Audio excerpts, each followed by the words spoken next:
All right, it's here. December 2020, the final lap of the year. It's almost over. New Year is almost upon us. Are you guys looking forward to the end of this year as I am? I'm looking forward to when the aliens show up because, hey, evidently they exist if you are to believe the most recent news. So, hey, why not? But here we are, the final lap of 2020 and our final episode of this year. Hello, all you listeners. Welcome to Nerd to the Third Power, your one-stop shop for all things nerdy and awesome. I'm your host and master of ceremonies and full of the holiday spirit, Dr. Gonzo. And with me, as always, this epic quest of awesomeness is our resident anime goddess, the Cat. Cat, how are you doing? Holly? Dare I say, jolly? trying to get into the Christmas spirit. I've been decorating my apartment. I've been slowly thinking about how there's literally nothing I can buy my parents for Christmas that they can't get for themselves. So having that yearly deterioration of my mental health of Anyway, I'm great. All right, and Mike, how are you doing as we approach the terminus of this hellscape of a year? Well, I decided to make a gingerbread house with my wife and my next door neighbor, my best friend / brother, and we somehow turned a simple gingerbread house into a house of horrors. So much so, we piled bodies on the roof, which are made out of Sour Patch Kids, and spelled the word fart on it out of Reese's Pieces, and used the T as an inverted cross, which is metal as fuck. It's a house of horrors. So is that why you wanted the pictures from my high school graduation party? Okay, all right. Yes. Reference material. Yeah, all of that seems to check out. Yep, that's very you. But yes, we are here now at the last episode of Nerd to the Third Power of 2020. Not the last episode of anything that's going to be put out, because starting the Tuesday after Christmas, we are going to be putting out on a weekly basis the rest of Fools Who Ride. So we'll have something there to keep you guys entertained until we come back from break. So yeah, look forward to that. And for our final recording of this year, we thought that we would do something light and easy and fun. And Kat suggested that we pitch our own Hallmark Christmas movie. So she will tell us later where that idea came from. So, but of course, there is procedure to follow. So we are going to begin, as always, with Ask a Geek. And we got some questions here. First one here comes from, let's see, this one comes from Sarah. And she's got two questions. The first one is to me and Mike, and that is, what games are you most looking forward to in 2021? So, Mike, let's start with you. What release are you most looking forward to in 2021? I keep hitting the refresh button for Persona 5 Strikers, but it doesn't want to let me pre-order. That one, undoubtedly that one. I am probably one of like 5 people looking forward to Halo Infinite at this point, which, as of this recording, breaking news for this show. It's been delayed till fall 2021. Not a surprise there. Yeah, that's pretty much, those are only the two. There's that Dragon game, or no, it's that Monster World game, I think it is. Monster Hunter World. Monster Hunter World. Yeah, the one where it's more like an RPG looks really interesting to me. Not the one where you're beating the crap out of monsters, but the other side story looks really interesting. So those are the 3 I'm looking forward to right now. I think it's Monster Hunter Rise. I'm maybe sure. That's it. Because there's a couple of Monster Hunter games coming out next year. And then in January, because it's so close, January 14th, I can smell it, I can taste it, I'm ready to mash out in 8-bit Scott Pilgrim versus the World Complete Edition. So excited for that, because I'm going to stream the shit out of that. It's going to be great. I'm picking that one up just to see what all the fuss is about, because for those of you who remember when the Scott Pilgrim movie came out, and subsequently the licensed game tie-in, in those heady times, that time of plenty that we so foolishly squandered, I did not give a damn about Scott Pilgrim, and I did not see what the big deal about it was. So I missed out on it when it first came out. So I'm going to pick this one up just to see what all the fuss is about, because like I don't know, it's like, you ever see something that's just super popular, but you, for whatever reason, just don't get it? That's me and Scott Pilgrim. I just don't get the why people go to bat so hard for that. I like the game more than I like the movie because I lived with a roommate who was an extra in that movie, and oh my god, he wouldn't shut the fuck up about it for like 6 months. But maybe it's because I've never read the original comics. Like I only ever saw the movie, and I thought that it was kind of dumb. Like maybe there's something in the comics that didn't translate well to screen. The books are good. The movie's a little bit better, I would argue, but they're both their own things. But the game is wonderful, mostly for the soundtrack for me, because Anna Managuchi did it, and they are friggin' fantastic. Like the soundtrack to that game is great. Like you can listen to it on Spotify, and it's so worth it. So check it out, dude. Trust me, you will not be sorry. Okay. Well, as for me, game releases that I'm most looking forward to in 2021, I'm gonna echo your sentiments. Persona 5 Strikers, looking forward to that. And the reason why you are not able to pre-order is because as we record this, it is the 8th, and pre-orders aren't opening up until the 10th. So you're a couple days early there, buddy. Oh. You're doing the digital equivalent of lining up in front of a theater 6 months ahead of time for Star Wars. Yeah, I've done that for like every game. Which I would tell you is completely pointless, but then, we just had those 2 console launches, so, see how that went.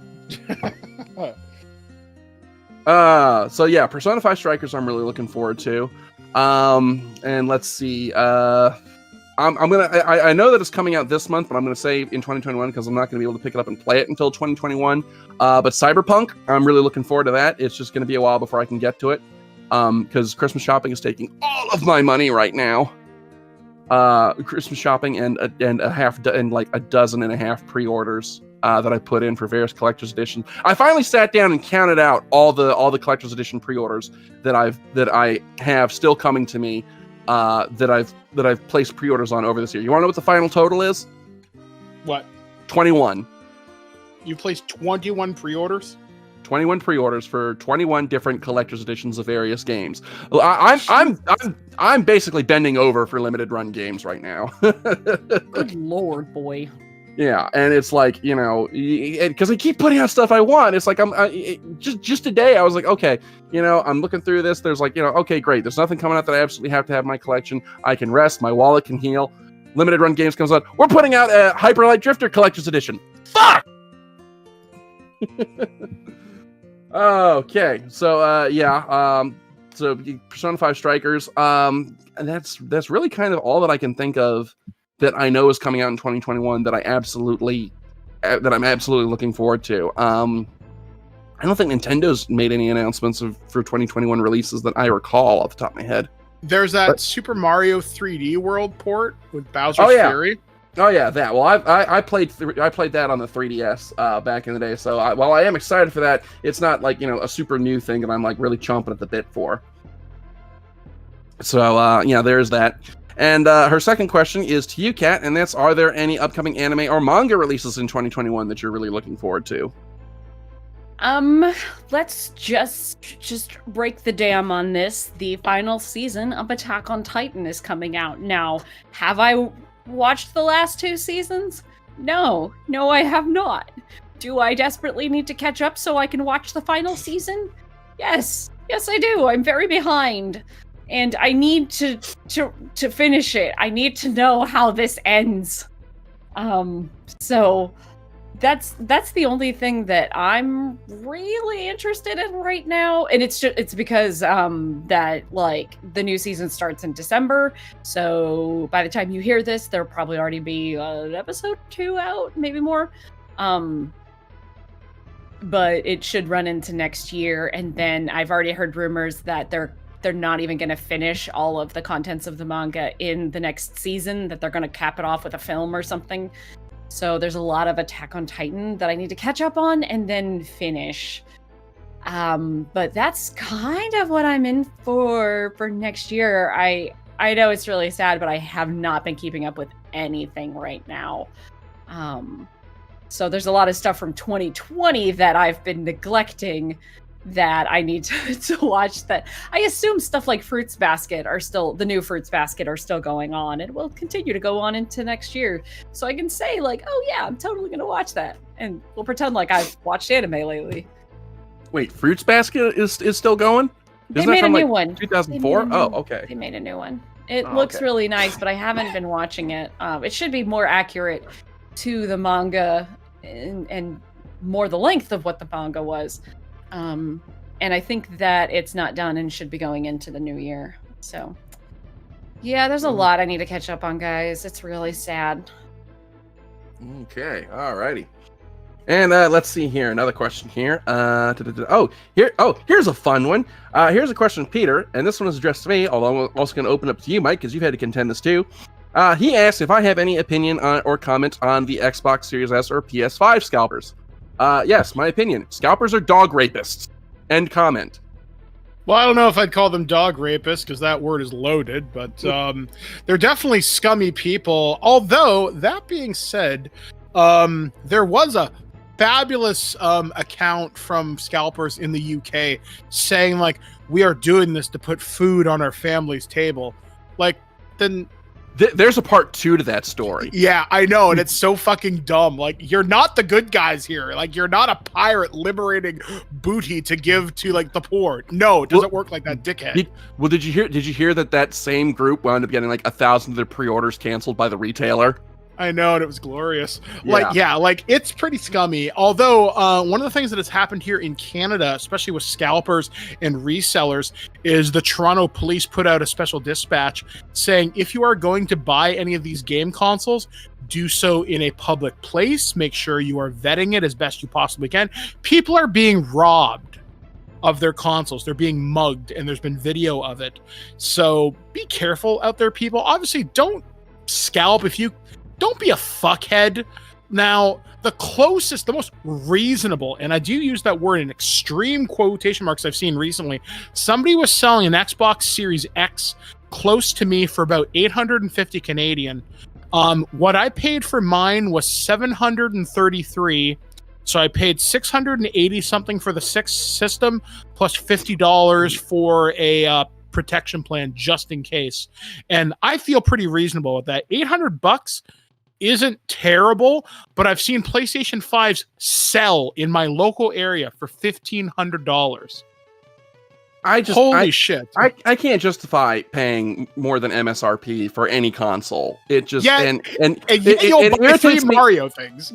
Yeah, well, here's the thing. Okay, there's a difference between buying a collectible that had a limited run and was specifically made to be a limited run and you know, wound up becoming, you know, oh, you're talking about the Mario Kart Live things. Yeah. Okay. All right. Never mind. Well, here's the thing. I'm also not turning around and reselling those at that's $400 while they're still widely available. Because this is an argument that I had with a fuckhead at work who he was like, well, you collect video games and you spend, you know, multiple hundreds of dollars for a game. And it's like, yeah, we're not talking about something that is out of production or was made specifically as a limited run that, you know, is now a collectible. We're talking about people who are buying up all of these stocks of something that's supposed to be widely and artificially driving up demand. And, you know, because he's almost going to say, well, you know, if there was a better supply, there wouldn't be a demand. There is a supply. It's just there's these fuckheads buying up all these, you know, all the stocks so they can turn around and sell them for $15 or $2,500 as I've seen. So yeah, no, you talk about scalpers getting robbed in the street. You know, I normally don't wish harm on any man, but like it's very hard for me to drum up any sympathy for them. So well, yeah. I mean, obviously, be careful if you are buying from a reseller. Do your research. Be safe. Don't buy if you can avoid it, because there are restocks coming from Best Buy and Walmart and GameStop and EB Games. It is possible. There's a Twitter account that I follow, and this is a hot tip that I use for anybody who's from Canada. He does have a US-based account as well, and his Twitter account is LBABINZ, and he posts up to the second stock releases of collector's editions, video games, deals on the eShop, everything. That's how I got my Xbox, was through this guy. And he serves the community. He's got this awesome dedicated subreddit. Gamers will help gamers in the right circumstances. We're not all shitty people, but resellers can, well, die in a fire because 99% of them are assholes. But yeah, like, don't be a scumbag, basically. So yeah, no, but like, and the thing is, like, there's more stock coming. You know, it's not like it's not like Sony isn't going to put out more PS5s, you know, down the line. They are coming. So, you know, eventually this problem will sort itself out as more supply makes it out, as more consoles make it out onto the market. I think a lot of it is also that's contributing is the fact that, you know, these consoles launched during the holiday, because I don't remember there being nearly this much scalping with the Nintendo Switch when it first came out, and that came out in like March. So I think a lot of this that's contributing to this is because it's the holiday season and people are looking to get these consoles for like their kids or their significant others or something. But, I think the worst scalping I ever saw on a Switch at the beginning of the pandemic was, in Canada, the Switch is about $400. I think the most I saw was 750, 800. That was the worst.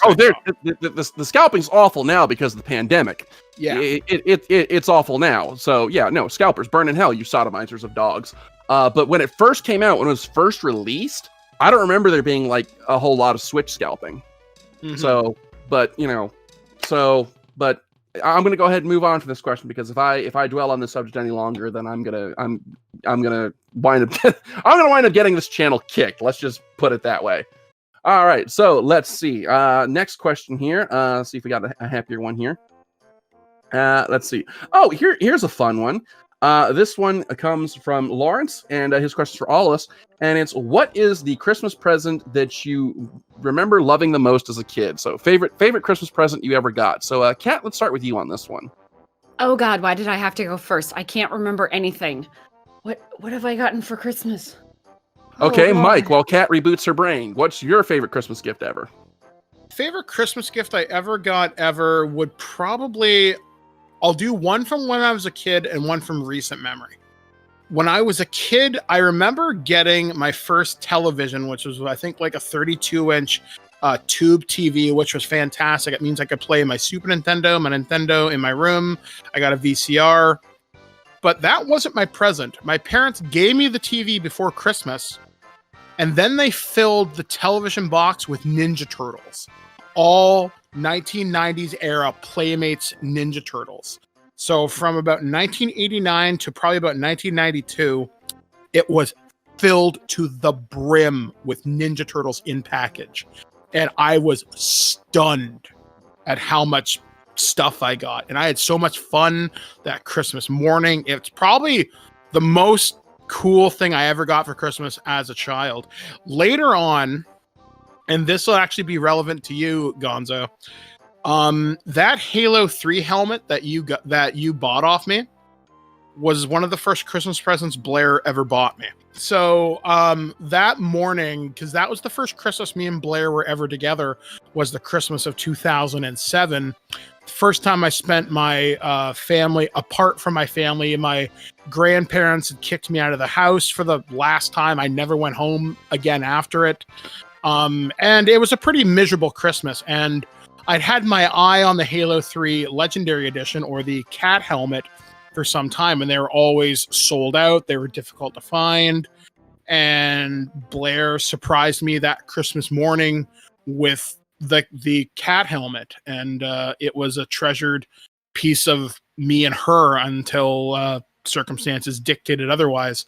Yeah, it's just one of the most memorable Christmas presents she's ever gotten me, because we sat down, we watched the making of documentary from it, and yeah, it was pretty cool. I remember that morning we opened it, watched the documentary, and I think we watched a Bare Naked Ladies Christmas or something with it as well, which is a Canadian music group.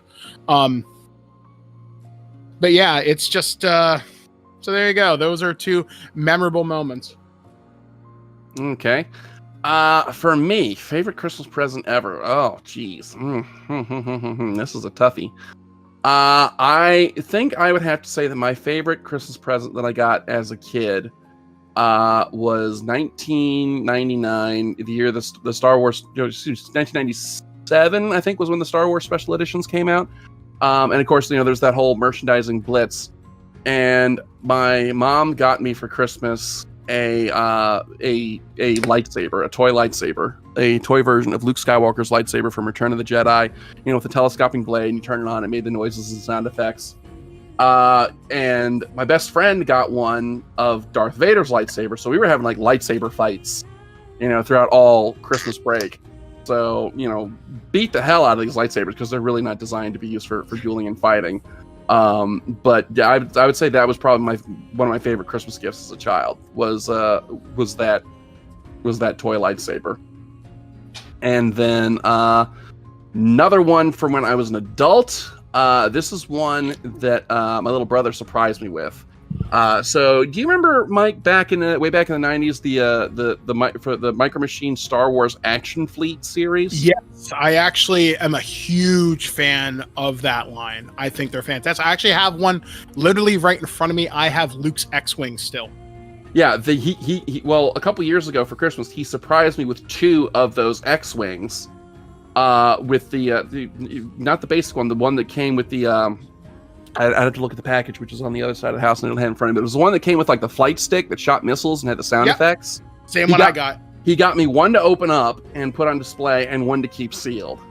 So I've actually got the X-Wing sitting in my new glass display case. I'd say that's probably my favorite Christmas gift as an adult. All right, Kat. The stay of execution has ended, so now it's your turn. Favorite Christmas gift you've ever gotten? I can't remember. Okay, so I can honestly say that I think over the course of my years that I've probably gotten better birthday presents than Christmas presents, because I'm sitting here going through, remember that time nope, that was my birthday. No, I can't fucking remember. The only thing that really comes to mind was the year that my dad bought me the very, very expensive box sets of the anime Natsume's Book of Friends, which is it's a great show, but it has these really gorgeous and very expensive box sets. And it was the only way they were released. You couldn't buy the full series in like a normal DVD set or a normal Blu-ray set. They only, I think the first season came in like a normal box set, and then subsequent seasons were only released in these like super deluxe box sets. The Aniplex model. Yeah, it's either NIS or Aniplex. It's one of those two. And I just remember later my dad going, "Man, anime is expensive." And I'm like, "Please tell me something I didn't already know." But that's like the last thing I can remember where I'm just like really super impressed with like a Christmas gift that was just really, really memorable. Because I have a tendency to care more about, for Christmas gifts, I care more about like making sure that I have curated the perfect gift for somebody. And then like I have all this hype for what I'm giving other people, so that when I get something, it's just sort of like, it's okay. Like my parents literally went down my Amazon list last year and bought me all the shit that I wanted on my Amazon list. So I guess that was pretty cool, because it was literally just a bunch of stuff on my Amazon list, and some of it was actually practical, but I did get those really big Game of Thrones cups that you could probably fend off a murderer with because they're so heavy. All right. Okay. Well, that is all the Ask a Geek questions that we have for this week. Thank you, as always, for sending them in. As always, you can send them to us through the email at drgonzo@nerdofthethirdpower.com. We love getting your questions, love reading them on the air, so go ahead and get your questions in, and you just might get yours read on the show. And all right, for our final episode of 2020, or our holiday episode, I shouldn't really say we, but Kat put forward this idea that we should pitch our own Hallmark Christmas movies. So, Kat, where did this idea come from? How did this idea come to you? Because you're the one who suggested this. Right. So I came up with a suggestion right when we were talking about our Halloween episode of Pitch Your Own Horror franchise, or whatever it was that we talked about way back then. And I thought, man, we could do something like that for Christmas. And what better to pitch than a awful Hallmark film? Because let's face it, I don't think any of the three of us are people who watch Hallmark films. That's what you think. Do you? Oh my God. Oh yeah. Oh my God. I had no idea. Mike, are you Mike, are you about to tell me that you did research for this topic? Okay, so I may have been wrong about the idea that none of us are the type of people, but everybody knows, even if you don't watch them, which I don't, everybody knows what goes into a Hallmark film because they're all basically variations on a theme. It's all the basic same concept over and over with the same blonde-haired packaging. So I thought it would be fun if we all came up with our own films because knowing us, we'll find some interesting way to twist it or make it interesting or be silly with it or whatever it is that we're going to do. If it ends with aliens on Birdmans, then I would not be surprised. So that's where the idea came from, just following what we did earlier in the year with other things, but now we do it for a cheesy Hallmark film. All right. Well, since this was your idea, you're the first one up against the wall. So go ahead and read off your pitch. Okay, so I have to insist that everyone keep your microphones turned on because if you laugh during this, I insist that I hear it. Okay. So what I did was I went online and found a Mad Libs. And the Mad Libs that I found were not that great. So I added more to them. The Mad Libs I took was from the Miami Herald. So if you want to find that, just search Miami Herald Hallmark movie Mad Libs. And then I rewrote a good chunk of it so that it would be longer. And then I asked my friends who I was on a voice chat with to give me all of the blanks so that I wasn't making it so that whatever happened wasn't on me, this was on my friends.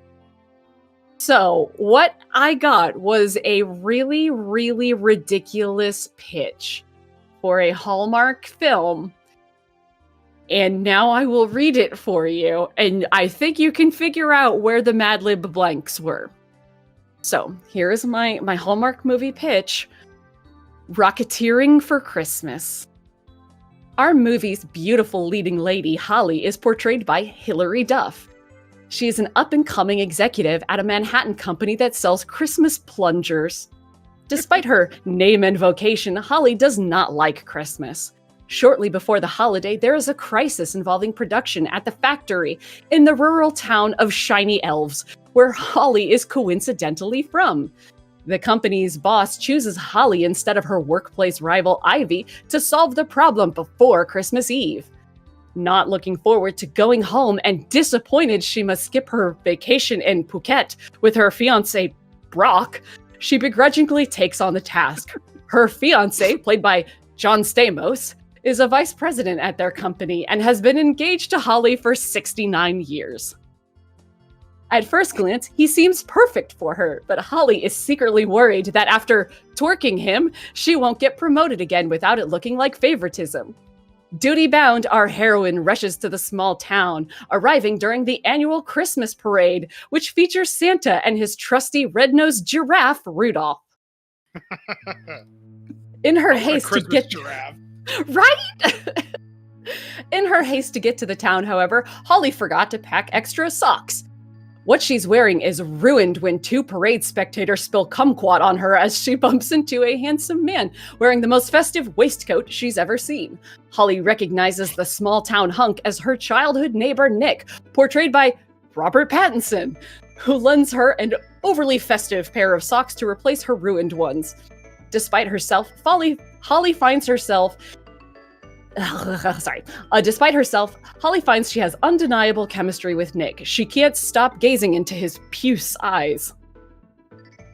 Nick runs a local Christmas marijuana farm and loves the holiday season. Although tempted by his rustic charm and beat-up old turquoise truck, she resists acting on her feelings because she's still engaged.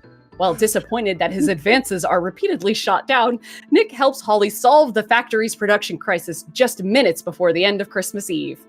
In the process, Holly and Nick discover that the factory was sabotaged by Brock, who has been secretly planning to move production to Forks, Washington, and seize control of the company.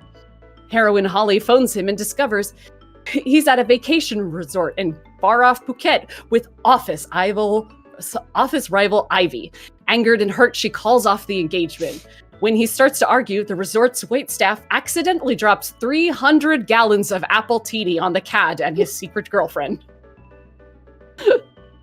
With the crisis averted, Holly is informed by the company president that she is getting a promotion, and it's time for her to return to work in the big city with not a moment to lose, which will cause her to miss the town's big Christmas Day party. The next morning, she prepares to bid farewell to her small town friends and family when she is confronted by Nick, who asks one last time why she hates Christmas so much. Holly responds that when she was young, she only ever wanted a crimson slinky, which Santa never brought her, and it has disillusioned her forever. As if by magic, Nick presents her with the exact present she always wanted, and also an engagement ring asking her to stay. She takes both and dabs him on the lips as snow begins to suck and the Christmas church bells start to bite. We see a brief scene of the couple a year later having started their own local Christmas store selling towels and spatulas. They are surrounded by friends and family drinking warm spiced pineapple juice and putting chairs on presents, proving that Holly has finally found the Christmas spirit. Okay. So, thank you to all of my friends who wrote this story for me because that was fucking ridiculous. And also to one of my friends who specifically made a Photoshop, which maybe we can drop in somewhere. That's got to be the artwork of this episode. It's so good. It's so good. But yeah, that's my Hallmark movie pitch, brought to you by Phil and the gang. You know who you are, you bastards. Okay. Well. What is there to say? I think I am on board with Christmas Giraffe rampaging through a town. I want that so badly. I think a Christmas Giraffe is like the best idea. And it has to be voiced by somebody vastly inappropriate. Like, I don't know. Fucking Baba Booey. Fuck, I don't know. Just go. That's what I picture all giraffes sound like, by the way, now. Christmas Giraffe. Okay. So that is my Hallmark movie pitch. I now need to hear something more ridiculous than that. Well, I've got mine, and it's not necessarily as long as yours, but it is also Mad Libs. Which, funny sidebar, before we recorded this episode, and we were talking about what we're recording, I didn't know what Kat was doing for hers, so I happened to mention that I'd done a Mad Libs with some friends, and she just let out the most anguished shout of no I'd ever heard in my life. So I thought I was being clever, and it turns out I was just doing what everyone else was doing. I was just doing the normal thing, which is to just do a Mad Libs. So anyway, here is mine. It is not nearly as long or in depth as Kat's is, but you can chalk that up to the fact that it was just me and one other buddy that were putting this together. So I don't have a title, but here maybe you guys can come up with something. But here is the pitch that we came up with. So a 23-year-old porn studio casting director living in LA decides to spend Christmas with her family in Lizard Lick, North Carolina. That is a real town, by the way. Go ahead and Google it. Following the sudden death of her Uncle Frank in a tragic butter churning accident. Traveling with her is her friend with benefits Chad, who works as a fluffer in the same studio, and her best friend Lisa, a hipster barista who is obsessed with faded jeans. While in her hometown, she clashes with her old school family, decrying once loved family traditions like Christmas carols and shaving the family dog. She also meets her old high school sweetheart, Jaker Slackjaw, who makes his living as a porta-john cleaner. She winds up falling in love with him again due to his simple, down-home charms and his passion for sausage casings. She is, however, embarrassed by this as she is afraid that her LA friends will discover his night job stroking pigs in a clown rodeo. However, the spirit of the holiday comes over her, and after a talk with the ghost of Michael Caine, she overcomes her city-bred prejudice, breaks up with Chad, and moves back home where she marries Jakers, and the pair of them start a successful business of selling greased sausage casings. The lead will be played by Kathy Griffin, the LA boyfriend will be played by zombie Cesar Romero, the hometown sweetheart will be played by that guy from Letterkenny, and the special guest star will be Eddie Izzard. The film will be dedicated to the memory of George Michael's career. So he jerks off pigs for a living. Wonderful. Oh my I don't know if that's what he meant. I was afraid to ask. I don't know if he's actually like, working them downstairs or if he's just petting them lovingly as one would a household cat, but I don't know. I was going to say something really gross, but it's a different kind of white Christmas. And jerking off pigs isn't? No, Christmas, here's a big spunk. This took a turn to exactly where you think it'd go. So yes, thoughts and comments? Oh my god. I'm in it for the white Christmas song. It's gonna be so good, so great. Oh my god. And you have to have every extra in this movie has to work in the porn industry. Every single extra. The mall Santa will be played by Ron Jeremy. No, he's evil now. He's bad. But Peter North's okay, I think. Who else? Man, you can have so much fun with this too, because a lot of porn stars have a really funny sense of humor. Yeah, this could actually be really funny and would oddly work. You could pitch this. Hey, Pornhub, you got some money lying around? This was not meant to be a porn film. This was. But the thing is, like, I had to do this Mad Libs because I couldn't come because I had to confess I did some research too, and I couldn't come up with any permutation for a Hallmark Christmas film that hadn't already been done. Like, I swear to God, the only thing that's more cookie cutter than Hallmark Christmas movies are Call of Duty games. Them's fighting words. Well, maybe Birdman here will surprise us with whatever he came up with. Maybe he has cracked the code to not do a Mad Libs. Okay, so this is breaking news, making it up on the spot, but I have kind of an idea. I love to think in the moment, think fast, think quick. Let's see what I can do given a few seconds. Let's rock and roll. Okay, so the title of this movie is An Arkham County Christmas. Produced by Lloyd Kaufman. So, we open up on our character of Lacey, played by Lacey Chalbert of Party of Five fame and always on the W Network. So, she is a small town librarian who has fallen in love with a certain doctor at her university, Miskatonic University, you might say. And she wants to introduce her family to someone who she believes can perhaps help them with a unique problem that they have. Unfortunately, most of Lacey's family has passed away due to illness, or, they're just not around for the holidays. They don't share the holiday spirit.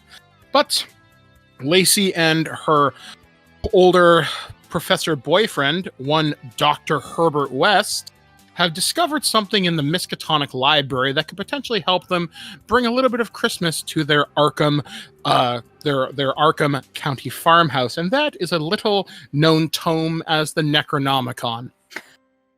So they decide late one night under the cover of darkness and while snow was still falling across the Arkham landscape to break into the sacred library and begin a ritual which does involve invoking the spirit of Santa Claus, but unfortunately due to some mispronunciations in Unspeakable Cultin, which is yet another mythos book, they summon something equivalent to the Krampus, which runs wild across the Arkham County. And in addition to raising this mischievous creature from beyond the stars, they happen to resurrect half of her family. So while one part of this adventure is trying to put her family back in the ground while having one last Christmas before they have to send them back to hell, they also have to deal with a monster that's going around killing people. Starring in this wonderful adventure, reprising his role from the Reanimators movies, is star actor and Weyoun from Star Trek DS9, Jeffrey Combs as Dr. Herbert West, and I think the kindly old grandfather. Because I love this guy's acting, I would like to cast David Warner, and as the town crazy bum, I'm casting good old Uncle Lloyd from Troma Films himself, Lloyd Kaufman. Also rounding out this cast, I would like Carrot Top as probably a hospital orderly because, he does prop comedy. And let me see, who else can I stick into this? And just because he seems to do things for the W Network whenever he needs money, Mario Lopez is in this movie as the Colonel Sanders character for no particular reason. No, why? Why? I love how his new movie is called Recipe for Seduction, and it's an actual fucking movie. So, hey, if they can get Mario Lopez, I want Mario Lopez. So, that is my movie in about a minute and a half or less. It's a Christmas comedy with Cthulhu, with the Cthulhu mythos as the overhanging plot. So, yeah, Lovecraft County Christmas, basically. So this will air on the Hallmark Channel after midnight, is what I took away from it. Oh yes, and you won't know you won't know that it's a Cthulhu movie up until they break into the Arkham Library and steal the Necronomicon.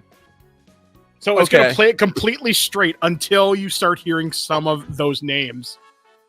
Okay, so thoughts. First off, can we talk about how the fact that me and Kat both did our work ahead of time, and Mike made up his on the spot, and he still put in more effort and creativity into his pitch than either of us? Hey. I know my audience, stupid people. Secondly, my one suggestion for this pitch is you have to have the music done by the Dagon Tabernacle Choir, because they did a little show called A Very Scary Solstice, which was all Christmas carols with an H.P. Lovecraft twist. I love it. I'm in. Their version of the Hallelujah Chorus, O Cthulhu, is a personal favorite of mine. And fun fact, it's actually musically accurate to Handel's original score. I know that because I was in a choir in high school and had to actually sing the Hallelujah Chorus at a cantata. So I sung the bass line and can still do so today on command. So yeah, so I'm going to go ahead and give Mike the award for most creative, because he actually managed to find a way to make something that not only breaks the cookie cutter mold of these films, but actually made something that I would be interested in sitting down and watching. Yeah, this could be fun. That would be so good. I want to watch this. But definitely it would have, if this is to be a true Hallmark movie, it would have to air after midnight, when like all the women who would normally watch Hallmark movies are too wine drunk to stay awake anymore, and then have fallen asleep on the couch or something, and then they wake up and then they're suddenly like Cthulhu. Monsters. Yeah. Now, for special fun, this movie has to be all practical effects and has to be done on a Hallmark movie budget. So you are going to get paper mache Cthulhu played completely straight. Yeah. It will be ridiculous. I approve of this. That sounds great. All right. So that's my award presentation. Mike, what's yours? I like cats. I gotta be honest. Christmas giraffe running through the crowd through a Christmas plunger factory, and oh my god! So as a special cameo in your movie, half your budget's gonna get kind of dedicated to this because he needs to be extradited back to the United States. You're getting Randy Quaid to reprise his character as Cousin Eddie, just so he can say "shitter's full." Yeah, there was in the original Mad Libs, it was like, pick a 90s movie dad to play Santa, but since I was already making it so long, I didn't want to make it any longer. But that would be the perfect person for Santa, is get Randy Quaid there as like bad Santa, riding in on a fucking red-nosed giraffe. Oh my god, it could be so great. Like, he's wearing the fucking bathrobe, that fucking Russian hat thing going, it'd be wonderful. Next to the Christmas marijuana farm. This is what my friend suggested. I knew what I was getting into, but my stars. And if we could, so I sent you guys the picture that my friend photoshopped while we were making this. Can somebody just put Randy Quaid on a giraffe running around? This could be amazing. Waving a plunger. This could be great. And let's send it to him on Twitter, because he will respond. And he'll be like, what the fuck, people? What the fuck? Randy, we're handing you the role of a lifetime. Please. Somebody make this film. GoFundMe. Call us. Call us. We've got a script. I can't don't, find a please picture of Randy Quaid riding a giraffe, but I found a picture of a giraffe riding a great white shark. We're halfway Well, there. that would be the level of we've jumped the shark by putting Randy Quaid in it. So I'm on board. The giraffe is wielding a cutlass and wearing an eye patch. And it's on a shower curtain. Oh, that's nice. My next door neighbor has a bear on a surfboard wielding a M60. Putting the train back on the Tracks. very damaged Absolutely tracks. destroyed tracks. Gonzo, I will give your pitch the one that I think most likely would actually get people to watch it because you put the word porn in it. Your Mad Libs had the word porn in it, and that will automatically get people to watch it.